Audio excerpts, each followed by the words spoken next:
Hi guys, welcome to T-Favors TV. We are back again with the latest gossip.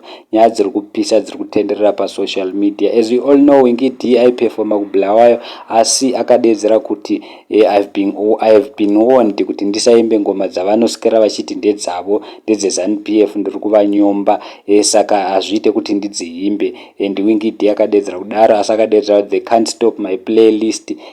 As you all know, vazukuru vambuya nehanda vakamira na Winky D aripo mumwe munhu akauya akati pasi neZANU-PF, mumwe munhu akati Zimbabwe yave nyika inotongwa nechisimba asi tichavadya chete vanhu veZANU-PF. Akauya akati vanhu vangwara kune kanonzi bhuru mango strategy, green outside yellow inside, saka tichavadya mira uone. Mumwe munhu akati when Zimbabwe is finally free we should rewrite our national calendar, we can't keep on lying to each other tichiti happy independent day since 1980 iri kupi independence yacho, because muri kungoona kuti vanhu vari kutonga nechisimba ZANU-PF iri kushandisa masimba. Mumwe munhu akati Mnangagwa now a new detector and a colonizer all the way from Zambia. Mumwe munhu akati I like his confident, the whole world now knows the truth. Vari kurova Winky D zvakataura. Mumwe munhu akati saka muchinda uyu anovaremera kauyu, kana takunyatsoda kuchinja nyika we know what to do. Chamisa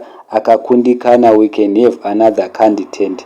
Mumwe munhu akauya akati wagona 100% usaimba song iyo palive, siyana nazvo, nyika iri kutongwa nemabhinya, unogona kutokanganiswa. Mumwe munhu akati kutotaura ikoko tabva tanzwa kasongo kacho. Mumwe munhu akati we don't need to sing it kulive show kwenyu isu titori nayo kumba kwedu national anthem. Mumwe munhu akauya akati go and sing your music in Harare, don't bring your Shona politic in Bulawayo. Mumwe munhu guys, it's not me.